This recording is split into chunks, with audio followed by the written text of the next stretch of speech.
नमस्कार स्टूडेंट।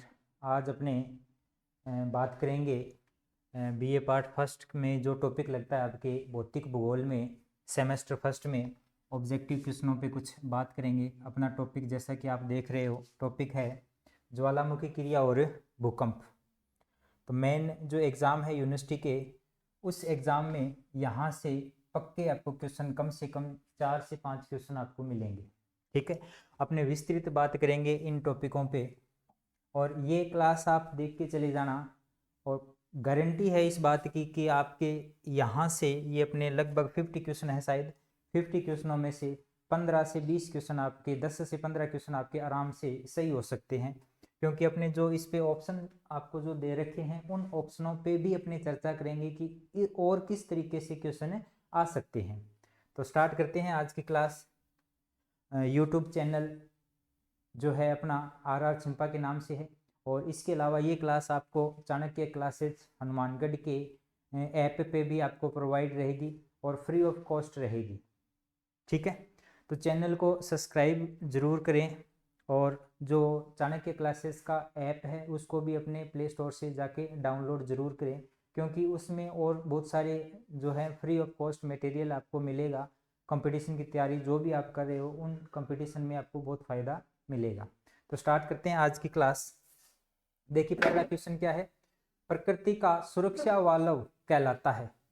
प्रकृति का सुरक्षा वालव कहलाता है। 4 ऑप्शन आपके सामने हैं, बताइए। पहला ऑप्शन है सुनामी, दूसरा है ज्वालामुखी, तीसरा है भूकंप और चौथा ऑप्शन है इनमें से कोई नहीं। तो देखिए सुरक्षा वालव का मतलब होता है सेफ्टी। सेफ्टी वाल्व किसको कहते हैं? देखिए अपने जो सब्जी वगैरह बनाते हैं ना उस कुकर में आपने देखा उस ढक्कन के साइड में एक छोटा सा इस तरीके से एक बाल लगा होता है, तो वो क्या होता है, उसको बोलते हैं सेफ्टी वाल्व। कि जैसे ही कुकर में मान लो बहुत ज़्यादा गैस हो गई और गैस जो है वो उस सीटी के कारण नहीं निकल रही या सीटी में कोई प्रॉब्लम आ गई, तो वो वाल्व क्या हो जाएगा, वो फट जाएगा और उससे गैसें बाहर निकल जाएगी। तो पृथ्वी के अंदर भी जो रेडियो एक्टिव वेव्स है उनके कारण गैसें बन जाती है, तो उनके लिए जो सुरक्षा वाल्व है उसका काम कौन करता है? तो इसमें अपना राइट आंसर हो जाएगा ज्वालामुखी। कि ज्वालामुखी को पृथ्वी का सेफ्टी वाल्व कहा जाता है। ठीक है, नेक्स्ट क्वेश्चन।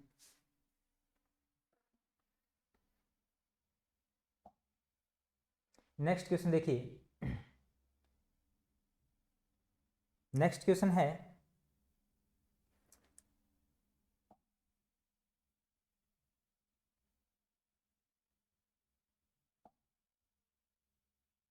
Question number 2।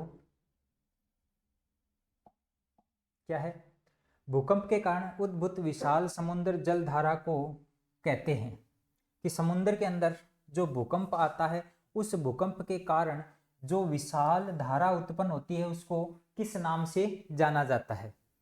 ठीक है, कि अर्थक्वेक की वजह से जो करंट्स ओशन में आती है उसको किस नाम से जानते हैं? ज्वारीय धारा, तूफानी धारा, जेट स्ट्रीम, सुनामी। देखिए ज्वारीय धारा तो नहीं हो सकती क्योंकि ये सूर्य और चंद्रमा के गुरुत्वाकर्षण शक्ति के कारण होती है ये तो। ठीक है, तो इसका मतलब ये नहीं है। दूसरा है तूफानी धारा। तूफानी धारा भी नहीं हो सकती क्योंकि तूफानी धारा का संबंध लगभग कहाँ से रहता है? चक्रवात से रहता है, साइक्लोन से रहता है। किससे रहता है? साइक्लोन से रहता है, चक्रवात से रहता है, तो ये भी नहीं होगा। इसके अलावा जेट स्ट्रीम, जेट स्ट्रीम भी क्या है? एक करंट है, धारा है, तो वो अलग से ये भी नहीं हो सकता। तो राइट आंसर क्या हो जाएगा? सुनामी।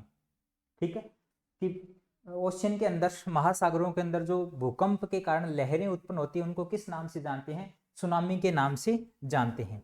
अब एक थोड़ा सा ध्यान रखना, सुनामी जो शब्द है, सुनामी शब्द किस भाषा का है ये भी ध्यान रखना। तो याद रखना ये जापानी भाषा का शब्द है। कौन सी भाषा का? जापानी भाषा का शब्द है। कौन सा? सुनामी। ठीक है, नेक्स्ट क्वेश्चन। Question number 3। विश्व का सबसे ऊंचा ज्वालामुखी, विश्व का सबसे ऊंचा ज्वालामुखी कोटोपेक्सी कहाँ स्थित है? जगह का नाम पूछा है। जापान में है, इक्वेडोर में है, फिलीपींस में है या अफ्रीका में है? तो इसका राइट आंसर बताइए फटाफट। कोटोपेक्सी। कोटोपेक्सी कहाँ पे है? इक्वेडोर में। कहाँ पे है? इक्वेडोर। ठीक है, सीधा लोकेशन है, याद रखनी है। चलिए नेक्स्ट क्वेश्चन। स्थैतिक तरंग सिद्धांत किसने दिया? देखिए सिद्धांतों से भी संभावना है कि एक आधा क्वेश्चन आपका बन सकता है।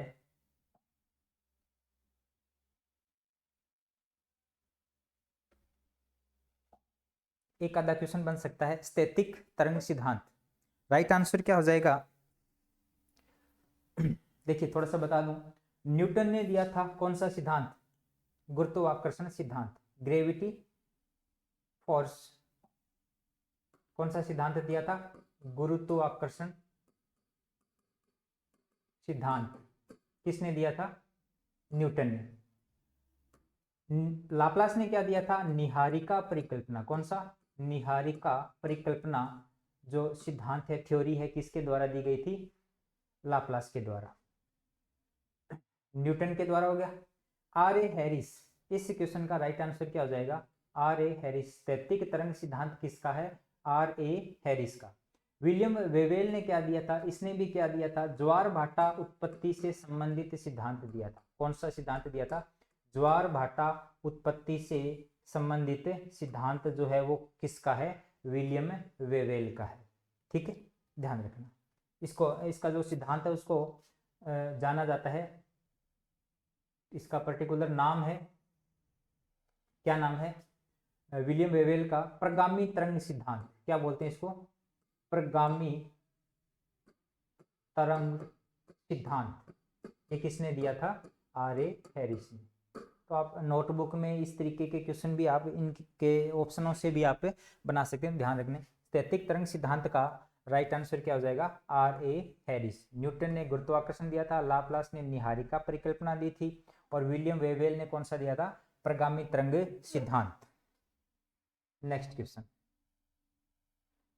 ज्वालामुखी उद्गार के साथ जो गैस भूगर्भ से नहीं निकलती वह है?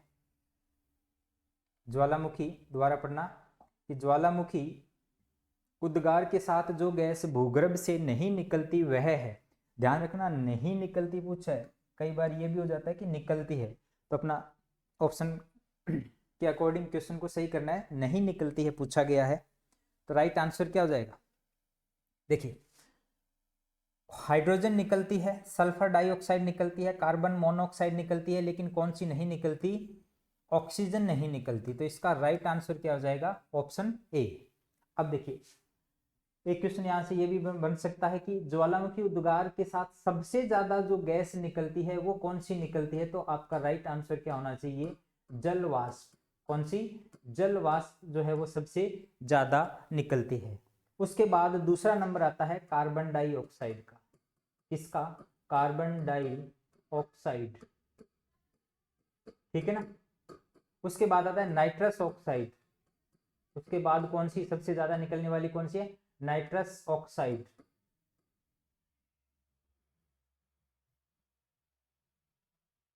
ऑक्साइड।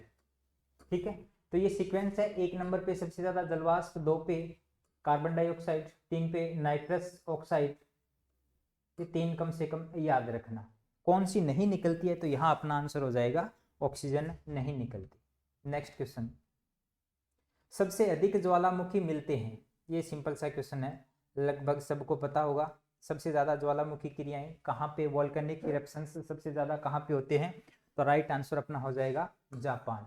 कहाँ पे? जापान। क्योंकि जापान कहाँ पड़ता है? रिंग ऑफ फायर में पड़ता है। Ring of fire. Ring of fire एक ज्वालामुखी श्रृंखला है प्रशांत महासागर में, उसके अकॉर्डिंग ये जापान पड़ता है, तो वहां पे ज्वालामुखी क्रियाएं सबसे ज्यादा होती है। तो right answer option A. Next question, ये आ गया क्वेश्चन। नेक्स्ट क्वेश्चन भी आ गया। क्या लिखा है कि रिंग ऑफ फायर स्थित है कौन से?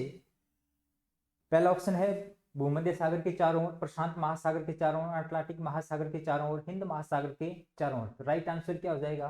प्रशांत महासागर के चारों ओर क्या स्थित है? Ring of fire. Ring of fire किसको बोलते हैं? जहां पे ज्वालामुखी क्रियाएं सबसे ज्यादा ज्वालामुखी क्रियाएं सबसे ज्यादा घटित होती है उसको क्या बोलते हैं? Ring of fire. यानी ये कहाँ मिलती है? ये प्रशांत महासागर में मिलती है।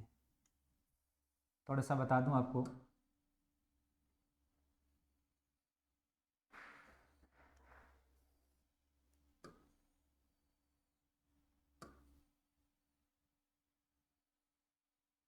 ये अपने नॉर्थ अमेरिका, उत्तरी अमेरिका, साउथ अमेरिका, दक्षिणी अमेरिका,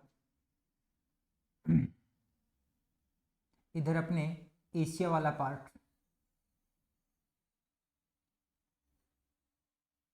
तो यहाँ पे इसके चारों ओर वाला जो पार्ट है, ये वाला जो भाग है, ये इनके बीच में कौन सा महासागर है? ये प्रशांत महासागर है। ये बीच वाला कौन सा महासागर है? ये प्रशांत महासागर है। तो इसके चारों ओर जो ज्वालामुखी श्रृंखला पाई जाती है उसी को क्या बोलते हैं? रिंग ऑफ फायर बोलते हैं। इधर उत्तरी अमेरिका, दक्षिण अमेरिका, एशिया और अफ्रीका वाला पार्ट है ना, इधर वो द्वीप भी आगे अपने ऑस्ट्रेलिया वगैरह आगे। तो ये रिंग ऑफ फायर कहाँ पे स्थित है? प्रशांत महासागर के चारों ओर। Right answer option B. Next question, निम्नलिखित में से कौन सा युग्म सुमेलित नहीं है? कौन सा युग्म सुमेलित नहीं है? बताइए। स्ट्राम्बोली, लिपारी द्वीप, क्राकोटोआ, हवाई द्वीप, पोपा, म्यांमार, को सुल्तान, ईरान। तो राइट आंसर क्या होगा? फटाफट बताइए।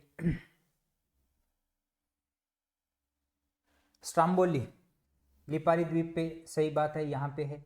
क्राकोटोआ, क्राकोटोआ हवाई द्वीप पे नहीं है। क्राकोटोआ क्या है? हवाई द्वीप पे नहीं है। अपना राइट आंसर क्या हो जाएगा? Option B. पोपा कहाँ पे है? म्यांमार में। को सुल्तान कहाँ पे है? ईरान में। तो राइट आंसर कहाँ है? क्या है? क्राकोटोआ। ठीक है, तो आप नेक्स्ट क्वेश्चन देखिए। निम्नलिखित में से किस ज्वालामुखी को भूमध्य सागर का प्रकाश स्तंभ कहते हैं? नेक्स्ट क्वेश्चन क्या है? निम्नलिखित में से किस ज्वालामुखी को भूमध्य सागर का प्रकाश स्तंभ कहते हैं? लाइट पिलर ऑफ मेरिडियन सी। ज्वालामुखी को भूमध्य सागर का क्या बोलते हैं? प्रकाश स्तंभ।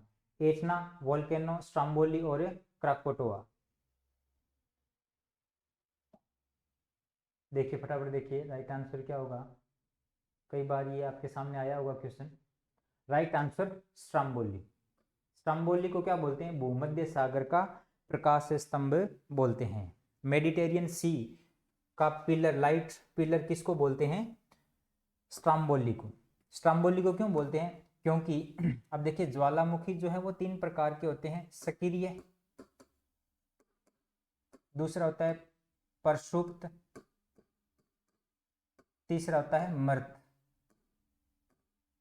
ये इसको शांत भी बोलते हैं, है ना। सक्रिय का मतलब कंटिन्यूसली उसमें से इरेप्शंस होते रहते हैं, उद्गार निकलते रहते हैं। प्रक्षुब्ध का मतलब रुक रुक कर, कई बार साल 2 साल का डिफरेंस अंतर आ जाता है, उसके बाद उद्गार होता है। और मर्त का मतलब एक बार उद्गार हो गया, दोबारा वहां पे किसी भी प्रकार का उद्गार नहीं देखा गया, तो उसको क्या बोलते हैं? मर्त ज्वालामुखी। तो ये स्ट्राम्बोली सक्रिय ज्वालामुखी है, तो इसलिए ये भूमध्य सागर में लगभग इसमें उद्गार निकलते रहते हैं, तो इसको क्या बोलते हैं? भूमध्य सागर का प्रकाश स्तंभ। नेक्स्ट क्वेश्चन, विश्व का सबसे ऊंचा ज्वालामुखी पर्वत कोटोपेक्सी कहाँ स्थित है? ये शायद पहले भी आ गया था, तो राइट आंसर बताइए फटाफट। इक्वेडोर। कहाँ पे है? इक्वेडोर में, पहले भी आ गया था क्वेश्चन। चलिए नेक्स्ट क्वेश्चन, प्राप्ति अवस्था के आधार पर निम्न में से कौन स्थलाकृति अन्य से भिन्न है? ये इसमें थोड़ा सा ध्यान देने वाला है, बताइए फटाफट बताइए। ए बी सी डी, ठीक है। देखिए, डाइक, लेकोलिथ, सिल, परपोषित शंकु। अब देखिए, जो ज्वालामुखी क्रिया है उससे निर्मित स्थलाकृतियों के बारे में ये पूछा गया है। ये सारी की सारी ज्वालामुखी निर्मित स्थलाकृतियां हैं। तो आपको बता दें कि ज्वालामुखी स्थलाकृतियां जो है, ज्वालामुखी स्थलाकृतियां जो है वो कितने प्रकार की है? 2 प्रकार की होती है। एक को बोलते हैं आंतरिक, क्या बोलते हैं? आंतरिक स्थलाकृतियां, या कई बार यहाँ पे मध्यवर्ती स्थलाकृतियां भी इनको कहा जाता है, मध्यवर्ती स्थलाकृतियां। दूसरा होती है बाह्य स्थलाकृतियां, बाह्य स्थलाकृतियां। ठीक है। आंतरिक स्थलाकृतियां कौन कौन सी होती है? जैसे सिल हो गया, डाइक हो गया, कौन कौन सी आंतरिक स्थलाकृतियां कौन कौन सी होती है? तो देखिए आंतरिक स्थलाकृतियों में अपने बात करें, सिल आंतरिक स्थलाकृति है,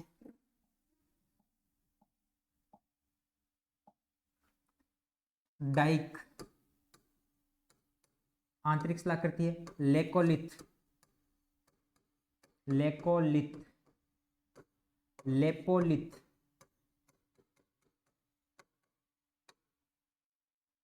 फेकोलिथ, फेकोलिथ, बेथोलिथ, ये सारी की सारी स्थलाकृतियां क्या है? ये ज्वालामुखी उद्गार की आंतरिक स्थलाकृतियां हैं। कैसे? कि जैसे जहां से ज्वालामुखी उद्गार होता है, लावा जब बाहर निकलता है तो कुछ मात्रा में वो क्या है, रास्ते में ही इस तरीके से जमा होना स्टार्ट हो जाता है और उससे फिर कई प्रकार की स्थलाकृतियां बनती है। कोई तस्त्रीनुमा स्थलाकृति बनती है, कोई गुम्मद डोमनुमा स्थलाकृति बनती है, और उसके बाद ये धरातल पे बाहर उत्पन्न होता है लावा। तो मध्य भाग में जो स्थलाकृतियां बनती है उनमें से ये प्रमुख स्थलाकृतियां हैं। तो आगे और भी क्वेश्चन बन सकता है कि निम्न में से कौन सी आंतरिक है, कौन सी बाह्य है, तो याद रखना ये आंतरिक स्थलाकृतियां, इनको या मध्यवर्ती स्थलाकृतियां भी बोलते हैं। बाह्य स्थलाकृतियां कौन सी होती है? बाह्य स्थलाकृतियां होती है शंकु। अब शंकु में भी कई प्रकार के शंकु हो सकते हैं, जैसे ऑप्शन में दे रखा है प्रपोषित शंकु या मिश्रित शंकु। एक स्थलाकृति क्या हो सकती है? मिश्रित शंकु, या हो सकता है पेठिक शंकु। ठीक है, पेठिक या बेस्टिक शंकु। तो शंकु की आकृति कहाँ बनेगी? जब लावा बाहर निकलेगा और उस लावा से जो पदार्थ बाहर निकला वो उसकी आकृति किस तरीके की हो जाएगी? शंकु के जैसी हो जाएगी, तो उसको क्या बोलते हैं? शंकु, है ना। अब मिश्रित या प्रपोषित शंकु का मतलब होता है शंकु के ऊपर दूसरा शंकु बनना, इस तरीके से प्रपोषित, यानी शंकु के ऊपर अलग शंकु बन गई। मिश्रित का मतलब हो गया कि शंकु है, फिर उसके बाद दोबारा इसके ऊपर दूसरी साइड एक और शंकु बन गया, तो उसको क्या बोलेंगे? मिश्रित। आपस में क्या हो जाता है? मिश्रित हो जाते हैं। तो ये स्थलाकृतियां हैं बाह्य। तो याद रखना ज्वालामुखी क्रिया के दौरान 2 प्रकार की स्थलाकृतियां बनती हैं। तो इसमें अपना राइट आंसर क्या हो जाएगा? प्राप्ति के आधार पर कौन सी स्थलाकृति अन्य से भिन्न? ये तीनों की तीनों कौन सी है? आंतरिक। जबकि ये कौन सी स्थलाकृति है? ये बाह्य स्थलाकृति है। ठीक है, तो राइट आंसर क्या हो जाएगा? Option D. Next question, Stromboli किस प्रकार का ज्वालामुखी है? अभी पीछे अपने चर्चा करके आए थे, किस प्रकार का बताइए? जागृत हैं, सुषुप्त हैं, मर्त या शांत हैं, इनमें से कोई नहीं। तो स्ट्रोम्बोली जिसको क्या बोलते हैं? भूमध्य सागर का प्रकाश स्तंभ। क्या बोलते हैं? भूमध्य सागर का प्रकाश स्तंभ। तो ये किस प्रकार का ज्वालामुखी का उदाहरण है? तो राइट आंसर क्या हो जाएगा? जागृत। ठीक है, नेक्स्ट क्वेश्चन,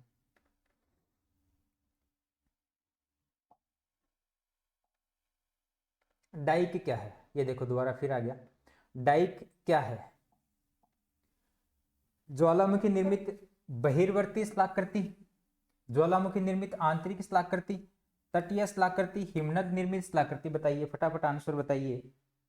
टिक लगाना और देखना कि आपने अभी तक जो पढ़ा है उनमें से किस तरीके से सही हो रहे हैं क्वेश्चन। तो इसका राइट आंसर क्या हो जाएगा?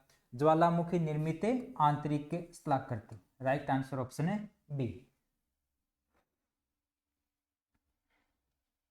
उसके बाद नेक्स्ट क्वेश्चन,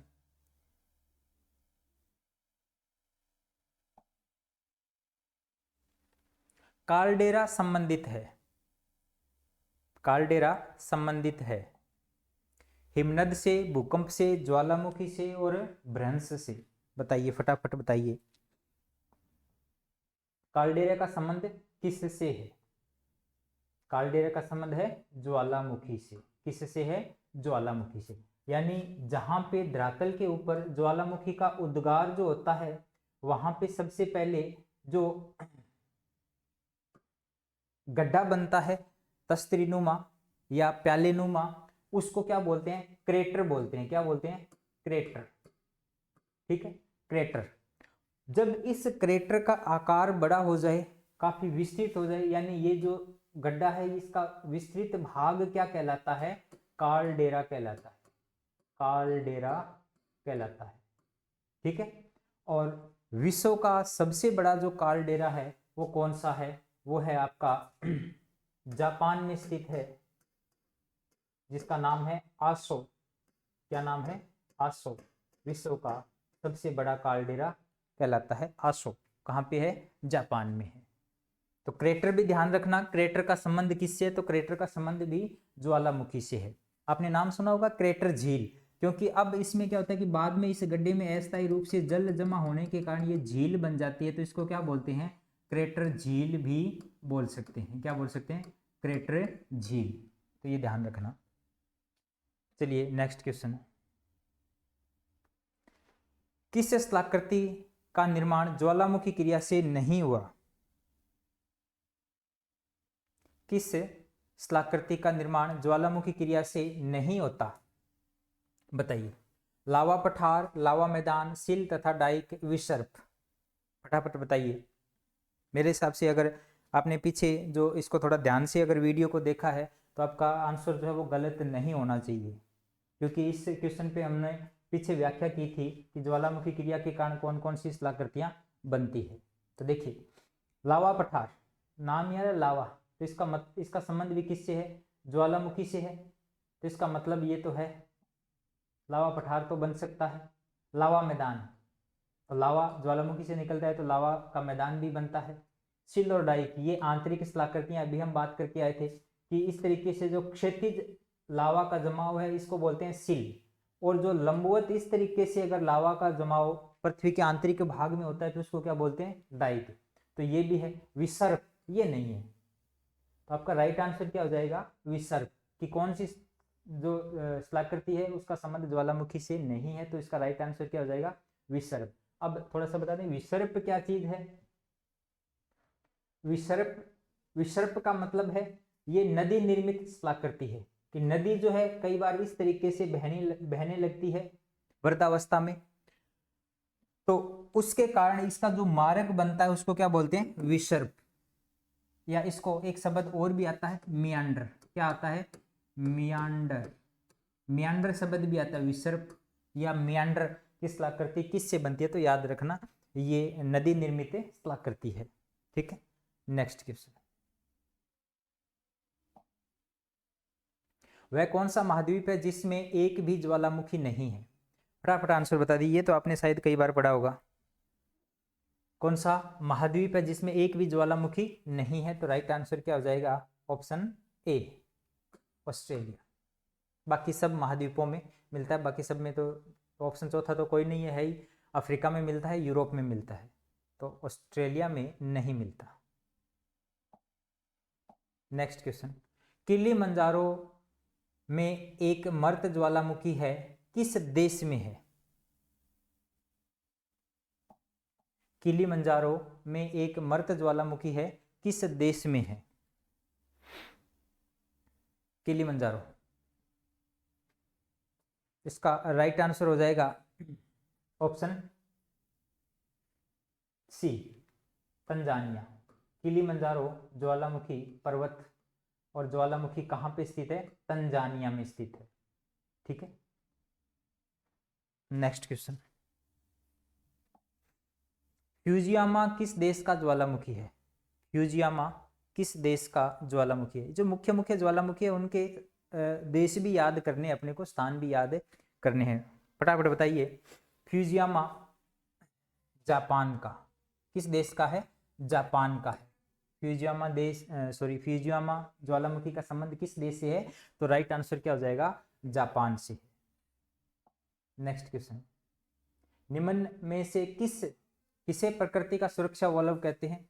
अभी पीछे करके आगे ये रिपीट हो गया। ज्वालामुखी को safety valve of earth. Next question, mount Etna ज्वालामुखी निम्नलिखित में से किस द्वीप पर स्थित है? ये अच्छा क्वेश्चन है, याद रखना। बताओ फटाफट। Lipari, Sicily, Corsica, Trieste, Cunha, ट्रांस डी कुन्हा है ये।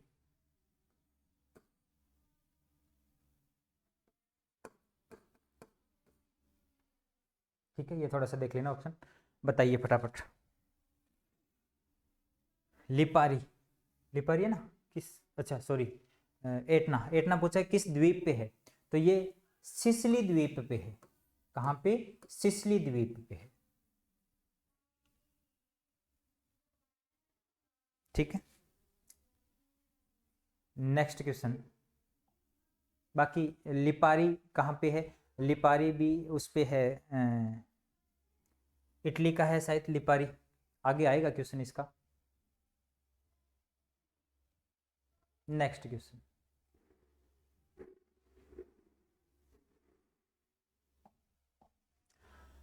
घातक या विनाशकारी भूकंपों रिएक्टर मापनी पर मापा जाता है। ये थोड़ा सा क्वेश्चन टाइपिंग मिस्टेक लग रहा है। घातक या विनाशकारी भूकंपों का रिएक्टर मापनी पर माप होता है, ऐसे लिखना यहाँ पे, मापनी पर माप, या आप लिख सकते हो मान, मान होता है। यानी कितने मान का जो भूकंप है वो घातक और विनाशकारी होता है। तो इनमें से मान बताने हैं, जिनमें मान जो होता है वो होता है 0 से लेके 12 तक। तो घातक किस श्रेणी के भूकंपों को कहा जाता है? तो इसमें अपना राइट आंसर हो जाएगा 6 से लेकर 8 तक रिएक्टर पैमाने पे जो मान आएगा वो सबसे घातक और विनाशकारी भूकंपों की श्रेणी में आता है। ठीक है, नेक्स्ट क्वेश्चन, भूतल पर सबसे घातक लहरें कहलाती है, ये बताइए भी। ऑप्शन ए में है पी, ऑप्शन बी में है पी जी एस जी, और ऑप्शन सी में है पी एस लहरें, ऑप्शन डी में है धरातलीय या एल लहरें। सबसे घातक बताइए भी फटाफट। इसका तो पता ही है आपको, कौन सी? एल लहरें सबसे घातक होती है। क्यों होती है? क्योंकि एल लहरों का जो मार्ग होता है, जिस मार्ग में ये चलती है, उसको कौन सा मार्ग बोलते हैं? जिगसा। क्या बोलते हैं? जिगसा मार्ग बोलते हैं। ठीक है, जिगसा, जिगसा का मतलब हो गया इस तरीके से, यूं, इस तरीके से यूं आगे पीछे धक्के देती हुई ये तरंगे चलती है, तो जिसकी वजह से सबसे ज्यादा विनाश होता है। जिग जैग सुना है ना आपने, जैसे जो एक ब्रश आता है उसमें कोने कोने तक मुंह में सफाई करने वाला जिग जैग, तो यूं इस तरीके से जो है मार्ग अपनाती है, इसलिए ये सबसे खतरनाक या घातक होती है। बाकी आपको लास्ट वीडियो में बताया था, पी तरंगें प्राइमरी तरंग कहलाती है, जिनकी गति सबसे ज़्यादा होती है, तीनों अवस्थाओं में से गुजरती है, यानी ठोस, गैस और तरल, तीनों अवस्थाओं को क्रॉस करती है। कौन सी लहरें? पी। पृथ्वी के केंद्र से कौन सी लहरें गुजरती है? तो भी आपका आंसर क्या होना चाहिए? पी। ठीक है, उसके बाद सेकेंडरी एस आता है। एस की विशेषता होती है कि केवल और केवल किसको क्रॉस करती है? ये ठोस को क्रॉस करती है। जैसे ही तरल या गैस अवस्था आती है तो एस तरंग क्या हो जाती है? लुप्त हो जाती है या अपना रास्ता बदल लेती है। ठीक है, यह आपको लास्ट वीडियो में बताया हुआ था। नेक्स्ट, तीव्रगामी सामुद्रिक भूकंप से तटीय भागों की ओर जो घातक लहरें उठती है उनका नाम क्या है? अभी पीछे करके आए थे, थोड़ा सा लॉजिक लगाना। कहाँ पे बात हो रही है? समुद्र के अंदर। कि तीव्रगामी समुद्रिक भूकंप से उत्पन्न तटीय भागों की ओर घातक लहरें उठती है, उनको क्या बोलते हैं? सुनामी। क्या बोलते हैं? सुनामी। राइट आंसर इसमें ऑप्शन डी। ठीक है, और सुनामी कौन सी भाषा का शब्द है? ठीक है, आपको पीछे बताया था, बताना, दोबारा कमेंट करना। नेक्स्ट क्वेश्चन, भूकंपीय तरंगों का मापन निम्नलिखित में से किस यंत्र द्वारा किया जाता है? फटाफट बताइए।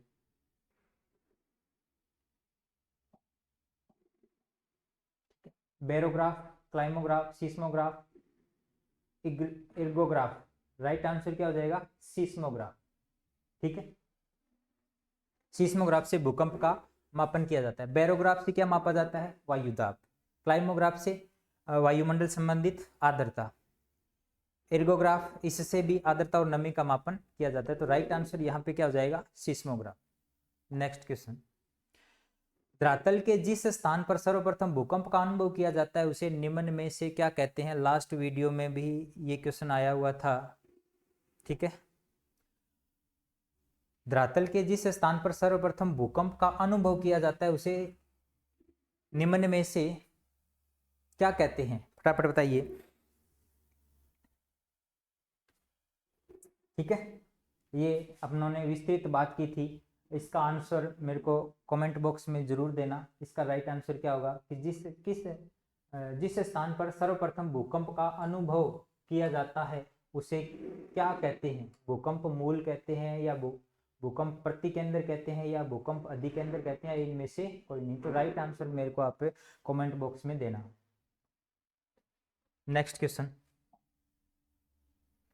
विश्व के सर्वाधिक 63% के लगभग भूकंप निम्न में से किस पेटी में आते हैं? ये अच्छा क्वेश्चन, बड़ा कई बार कंपटीशन एग्जाम में पूछा गया है। तो देखिए राइट आंसर क्या हो जाएगा? प्रशांत महासागरीय क्षेत्र में, मध्य महाद्वीपीय पेटी में, मध्य अटलांटिक पेटी में, या हिंद महासागरीय पेटी में। तो सबसे ज्यादा जो भूकंप आते हैं लगभग 63% हो सकता है, लगभग 61% के आसपास हो सकता है। तो कहाँ पे आते हैं? प्रशांत महासागर पेटी में।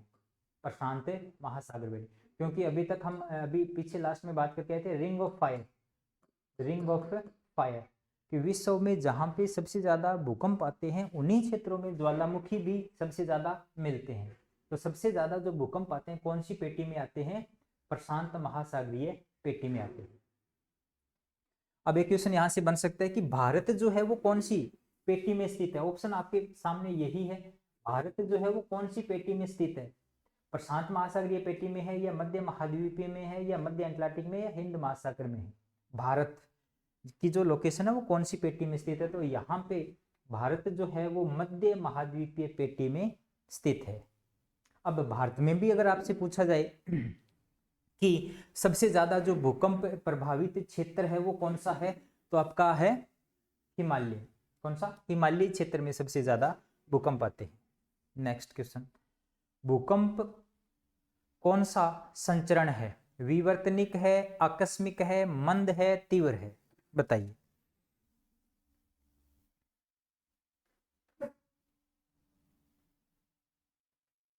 राइट आंसर क्या हो जाएगा?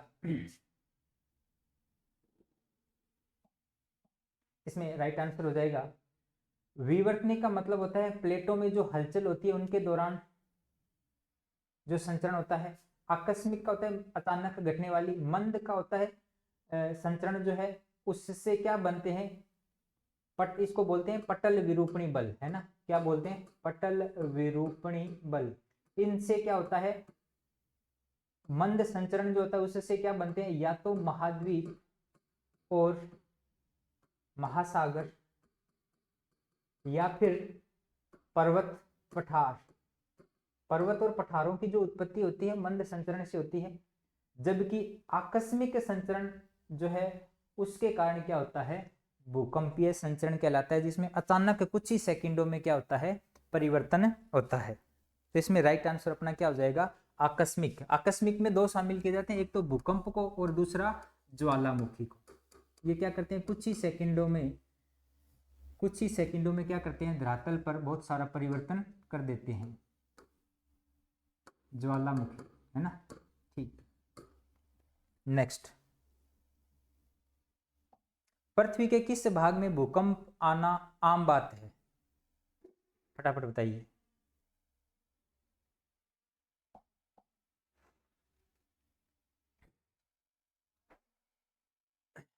अभी मैंने आपको एक लास्ट में, इससे पहले थोड़ा एक क्वेश्चन आया था, उसमें एक मैप बना के बताया था। मैप इसीलिए बताया था कि थोड़ा बहुत मैप का भी आइडिया हो। अगर किसी को मैप का आइडिया है तो ये क्वेश्चन आसानी से सही हो सकता है।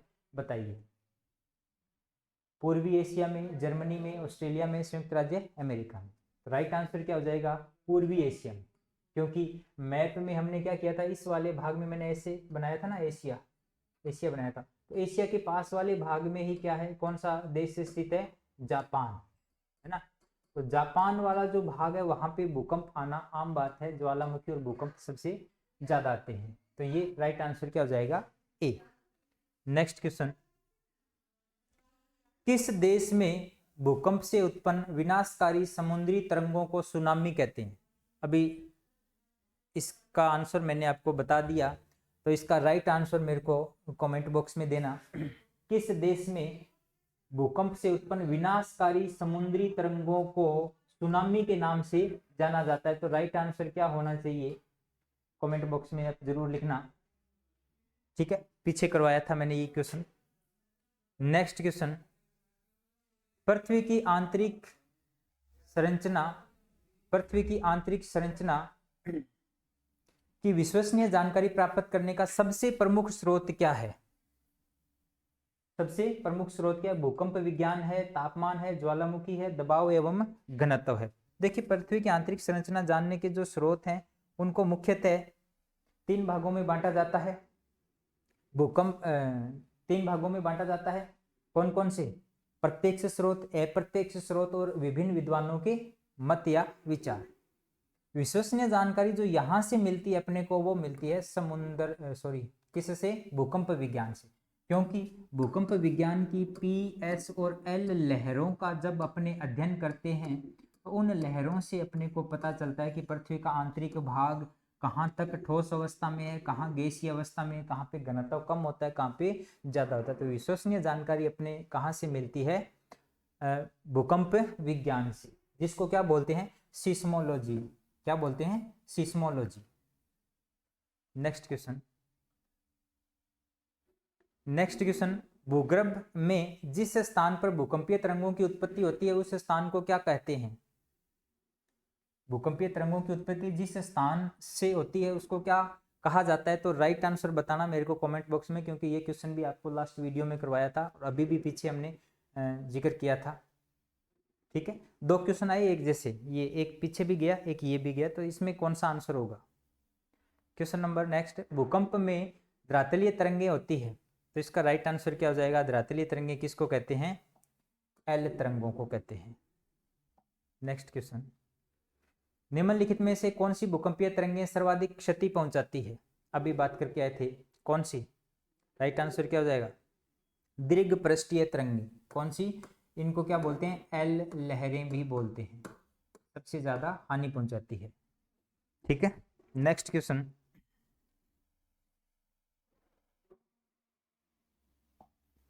अंतःसागरीय भूकंपों द्वारा उत्पन्न समुद्री लहरों को किस नाम से जानते हैं? अभी हम करके आए थे, राइट आंसर क्या हो जाएगा? सुनामी।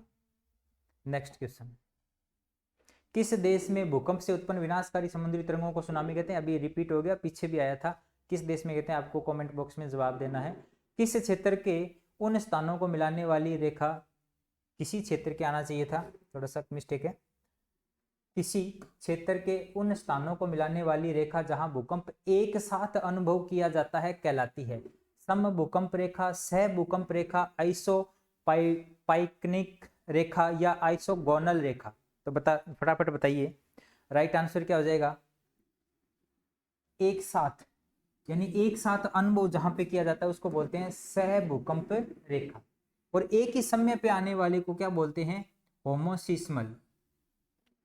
ठीक है, जहां पर भूकंप एक साथ अनुभव किया जाता है, इसको इंग्लिश में क्या बोलते हैं? होमोसिस्मल। होमोसिस्मल। ठीक है, नेक्स्ट क्वेश्चन, सम भूकंप रेखा का आकार प्राय होता है नियमित, अनियमित, वृत्ताकार, एक रेखीय? बताइए फटाफट। सम भूकंप रेखा का आकार जो है वो पढ़ लेना, याद रख लेना। ये राइट आंसर क्या हो जाएगा? वर्ताकार। किस प्रकार का होता है? वर्ताकार होता है। नेक्स्ट क्वेश्चन, भूकंप मापी यंत्र के अनुसार 1 वर्ष की अवधि में सामान्यतः कितनी बार भूकंप आते हैं? तो राइट आंसर इसका हो जाएगा ऑप्शन बी, 8,000 से 10,000 के बीच में लगभग सामान्यतः इतने भूकंप आते हैं। भूकंपीय तरंगों का मापन निम्नलिखित में से किस यंत्र से किया जाता है? अभी पीछे आ गया था ये, मेरे को कमेंट बॉक्स में बताना इसका आंसर भी।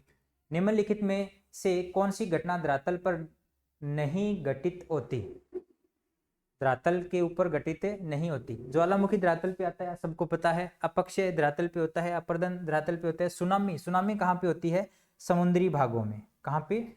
समुद्री भागों में। तो राइट आंसर इसका क्या हो जाएगा? Option D. नेक्स्ट क्वेश्चन, किस ज्वालामुखी में अक्सर उद्गार होती रहती है? अभी बता के आए थे 3 प्रकार अक्सर उद्गार होते रहते हैं, तो किस में होते रहते हैं? जागृत ज्वालामुखी में। नेक्स्ट क्वेश्चन, ज्वालामुखी में जल वाष्प के अलावा मुख्य गैसें होती है, यानी आपको बताया था पीछे कि सबसे ज्यादा तो क्या होती है? जल वाष्प। उसके अलावा कौन कौन सी होती है? फटाफट बताइए। राइट आंसर क्या हो जाएगा? मैंने आपको क्रम बताया था। अब देखिए, ऑक्सीजन नहीं होती तो ये ऑप्शन कट जाएगा। ऑक्सीजन इसमें भी है। Carbon dioxide, hydrogen, nitrogen, sulphur dioxide, carbon dioxide, nitrogen. Right answer क्या हो जाएगा?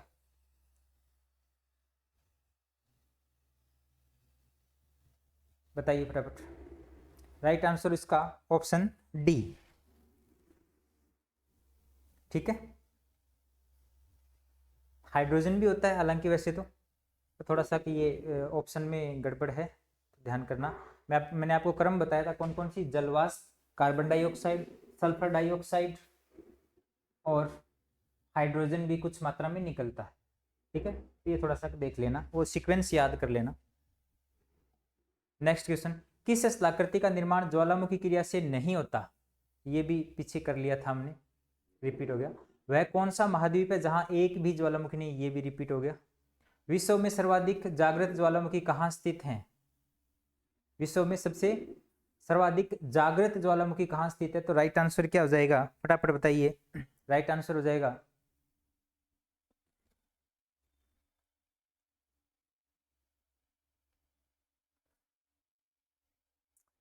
प्रशांत महासागर के आसपास। राइट आंसर क्या हो जाएगा? ऑप्शन बी,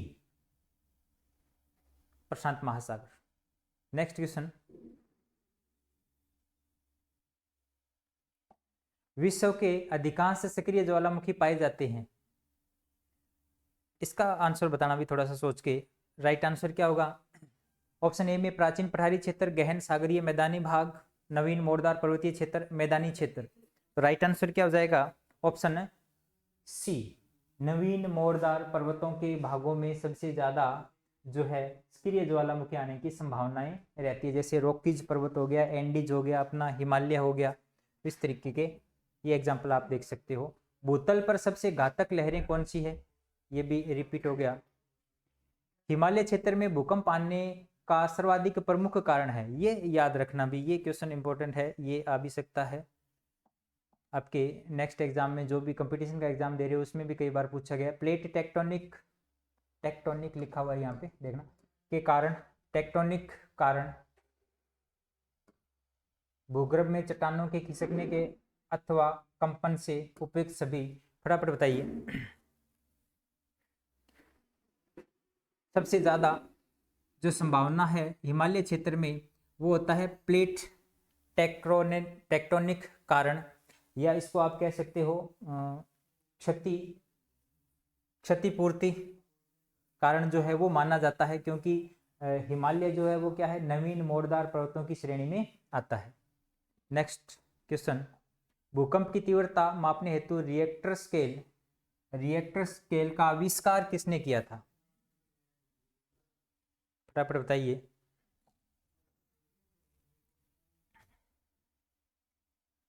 नाम से पता चल रहा है, रिचर, या इसको रिएक्टर भी बोलते हैं, रिचर या reactor, Charles reactor. Next question, कुल झीलों का निर्माण निम्नलिखित में से किसके द्वारा होता है?